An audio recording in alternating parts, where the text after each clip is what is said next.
Hey everybody, I'm BadAsFish80 and welcome back to the Fish Tank, powered as always by Sneak Energy. Use code FISH if you wish at sneakenergy.com. Check down in the description for a link to Sneak Energy. Find out more about the low-calorie, sugar-free energy drink. Right, what do we have for you today? Some more Minion Masters stuff. Now, this is kind of a unit spotlight stroke deck spotlight. Now, ShowMeTheMoneeee gave me a very nice Shield Captain Avea deck, and I played it, and it got me to solo Contender. So I thought Shield Captain Avea is not a card that people use that often, so I thought it would be interesting to take a moment to have a look at her as a card, and also have a look at the deck that she works best in, and then maybe you guys can check out the deck and see what you think about. Right, so let's go straight in. Shield Captain Avea. Now, Shield Captain Avea has been in the game for a while. She's also received quite a lot of changes, which make her far more usable now. Okay, so let's go through Shield Captain Avea. Okay, so she's a 6 mana minion. She has 350 health, same as a warrior. She does 60 DPS, same as a cleaver, so that's 120 damage every 2 seconds. She's melee, only attacks ground, and has a speed of 5. Okay, so what makes her special? Right, she has a self-attack damage, so she burns 10% of her max health when she attacks, which is not ideal, but when we look at her special ability, you can see that that's actually quite a useful thing. Now, she has a Shield of Light ability. So the Shield of Light, she spawns with it active, and once it's activated, there's a 12-second cooldown. Now, what does it do? Well, it shields up to 4 nearby allies. So when she takes damage, she'll take a shield, and she'll shield up to 4 nearby allies. But that's not the end of it. She also spawns with a quest. So this quest is something that starts fresh at the start of each game, and you try to complete it as quickly as possible during the game, and then you will get the rewards from it again during the game. Now, what's her quest? Well, her quest is to shield at least one other minion with the Shield of Light 4 times. So that means if her Shield of Light activates and it's just her, no quest credit. As long as there's one other unit near her, there is quest credit. Now, what happens when she's completed that quest? Well, she spawns with 4 Legionnaires. So suddenly, for 6 mana, you're getting a lot more value for your mana. Now, she's had a number of changes since she was originally introduced to the game, all of which make her more viable to use. So things like she damages herself, which is useful because it means that even if she's not tanking, she can still trigger her Shield of Light ability and trigger potential quest credit. Now, that damage is true damage, so even if she's got a shield, whilst the negative is she'll damage herself, she can also again set off her own shield. Now, the shield radius has been increased quite considerably from when she started. Again, that makes it easier to get shields on units around her. And quite importantly, even if the minion around her has a shield, if she gives it an extra shield, if you like, even though a unit can't have 2 shields, that still counts as credit for her quest. And very importantly, the number of triggers she needs for her quest to be complete has been reduced from 5 to 4. So basically, a lot's changed since she was first introduced, and they all basically make her much more usable because it makes it easier to complete her quest. And basically the idea is you want to complete the quest as quickly as possible and get that power spike as quickly as possible. So as we mentioned, there's 4 quest triggers. So ideally what you're looking to do is get 2 activations per cycle, and then on your 3rd cycle you've got to activate it super quickly. Now, it's not always possible depending on how the game works and how your opponent plays against it, because there's ways that your opponent can try to stop you getting those activations. But in an ideal scenario, you want to be looking at 2 activations per cycle, and then on your 3rd cycle she's fully activated. So she's going to be our hero unit within our deck, and then we'll look about how we build a deck around her. So rather than having a deck full of all sorts of different things. This is a deck that is built around her, and it's built in a way to maximize her value. So let's have a look here. So what are we going to be playing? We're going to be playing her with Diona, and we're playing an average 2.3 mana average deck. So it's a very cheap cycle deck, which of course you want to be playing Avea as often as possible. That allows you to complete the quest as quickly as possible, and once she's activated, you get the benefit of that activation as quickly as possible. Now, the offshoot of a cheap deck is that you can be very susceptible to certain things, but this deck is set up in a way to minimize those problems. Now, we shall put a command for this deck in the description, so you can copy and paste it into your game if you want to try it out. Okay, so we're going to play it with Diona. Why are we going to play it with Diona? Well, Diona is a very high skilled master, so it can be difficult to get used to playing her traps and how to utilize them. But her traps are going to allow your cheap units to trade considerably better. So we've got things in here like a Grenadier, for example. If you've got a taunt trap, keeping the aggro off the Grenadier can get huge value. And additionally, we've got Ruffles as the perk 2 from Diona. Now, Ruffles can, especially with the heal, so Ruffles is going to get you heal, XP or mana.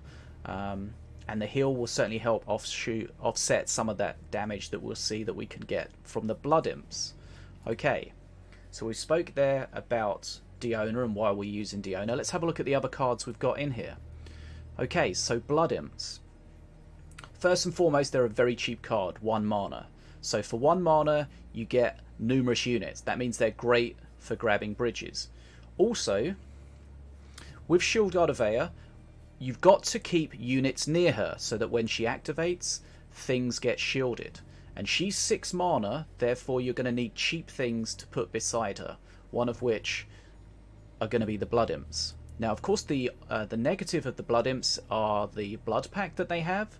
So 75% of the damage they take is going to be passed back to the Master. So you do need to play them carefully. You do need to pay attention to your opponent's counters. So, for example, if your opponent has a Fireball, then you need to try to play around that. So remember, of course, if you play it appropriately, you can get shields on almost all of your Blood Imps from Avea.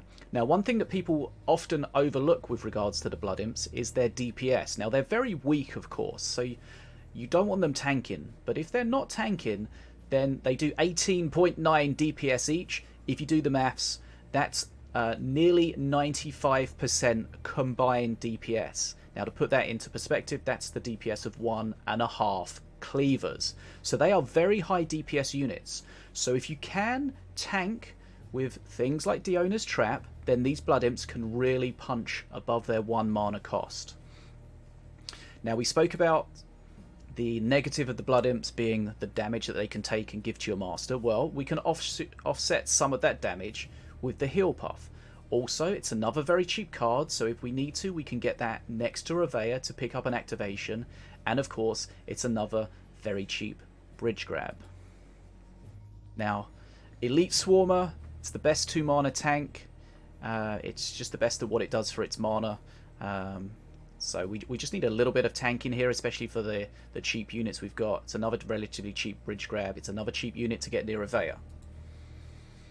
Now, we got the Frostfeather Flyby. Again, we're trying to keep this deck as cheap as possible to keep the rotations going as quickly as possible. Now, this is a good removal spell for very cheap mana. 2 mana does 132 damage. Can also do face damage as well, which can really come into its own towards the end of the game. But that's great for removing snipers and awkward cards like that.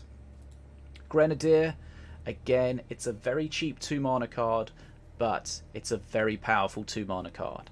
Incredible AoE, especially again if you use something to tank like the wall we've got in here, or the totems from Diona, then the Grenadier can do huge work. The next thing we have are the Nether Bats. Now, the Nether Bats, you don't see them too much now because now the air units can't take bridges, but the reason Nether Bats are here is they are a great way of throwing something towards your Avea. If your Avea is getting towards the opponent's tower and there's nothing to pick up the shield for the activation for the quest, You can throw the Nether bats in. They'll catch up with Avea quickly. They'll get a shield, because just to confirm, the shields that you can get from Avea do shield air units as well. So basically you never want to be in a scenario where Avea is activating her shield and there's nothing to pick up that shield with. Right, next we have the S.T.INT. Now the S.T.INT, again, it's a cheap ranged unit. That's great, but also it has the extra Outlander tech mechanic, so you do get extra bridge grab from this. Now if you look at the deck, we do have a couple of Outlander cards. We have the S.T.INT and the Marines. These are two cards that pair incredibly well together. So we need 50 tech to get the S.T.INT's extra bridge grab ability, and we are, with those two cards, generating 25 tech per cycle, so we're going to get that extra bridge grab every other cycle. And of course, because it's a cheap cycle deck, we're going to be getting that very quickly. Now we have the wall. Again, as we mentioned before, we've got a lot of cheap units that need something to tank for them, like the Blood Imps or the Grenadier, and the wall is something that can help us do that. And of course, with the changes to the wall recently, it's very good against melee. It's very anti-melee. Okay, we're coming to the end of the deck almost. So we've got the Plasma Marines, as we mentioned earlier. They're going to be generating Outlander tech for the S.T.INT. They're also a great bridge split grab, anti-air, and just good ranged DPS. And of course, the final card we've got is Avea, Shield Captain Avea. She is the hero card. She is the card that this deck is built around. So hopefully that gives you an idea of how this deck works and what the cards are and why these cards have been chosen. Again, thanks to ShowMeTheMoneeee for this deck. As I mentioned, I was able to play this. I did get to solo contender, beat a lot of very strong players with this, and we're going to watch a quick game now with this deck.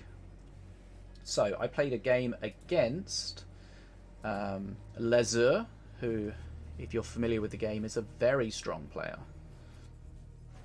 Very high level player, very experienced player. So here we see, I'm playing this Diona deck, Lazur is playing King Puff. Now the first thing we see here is we've got Avea in our opening hand. That's great. If we're playing a cycle deck with one specific card that we want to cycle as quickly as possible, getting that in our opening hand really helps, because we get to it and we start activating it as soon as possible. So here we see, right, the first thing that happens here, boom, we're going to pause it very quickly. Okay, so what happened here was Shield Captain Avea, sorry, took damage. She shielded these units around her.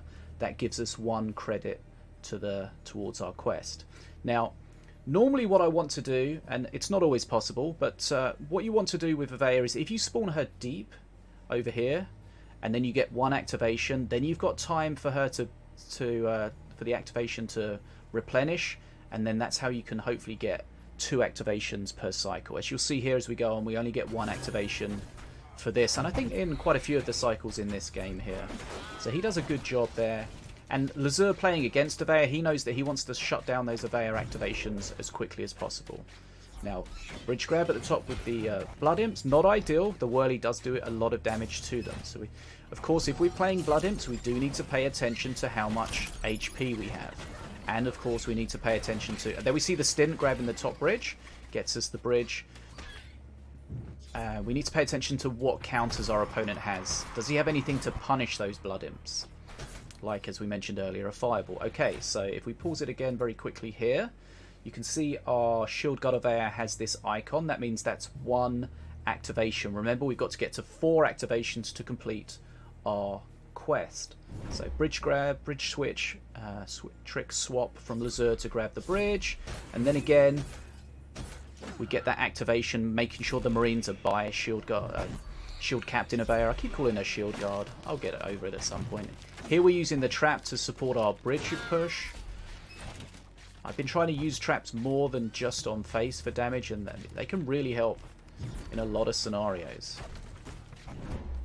Right, so if we look at XP, we are behind on XP at the moment. But remember, we have a deck that does have a big power spike in it. We just need to get there. Right, so again, the Grenadier doing some good work. Nice little tank there. Heal Puff, grab that top bridge. Now, the Cannon Roller is probably the most awkward thing for us to deal with. Right, so we've got Avea with the Blood Imps at the top. There we see the Avea shields the Blood Imps, which keeps them alive from the whirly hit. Right, here we see Avea pushing. She's charging up her ability. We don't get a second one though, so we haven't got double activations at all. So it is taking us a while to get these activations done, which isn't... It's not the end of the world, but it's not the best case scenario. And here we see Ruffles going to try to get us some mana at the top there. He's Lazur's going to shut it down. Right, so he's got his perk 2. We're a little bit behind. Okay, so I paused it just a tiny little bit too late there, but if you look here, you can see that we're on 3 activations with our Shield Guard Avea. Shield Captain Avea, goodness me. So if we activate here, that's going to be our quest complete. Okay, boom, quest has been completed. So nothing happens yet. It's the next time we cycle, that's when we're going to see the fruits of our labour. Right, so XP still very similar.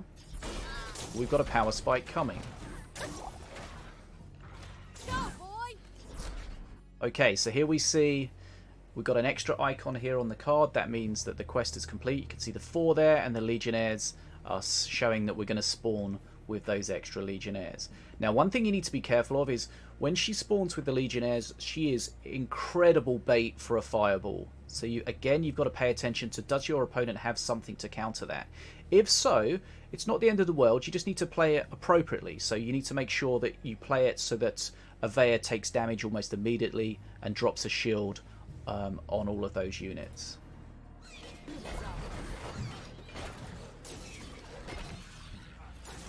Okay, so here we're going to see the first activated Avea. Here she comes.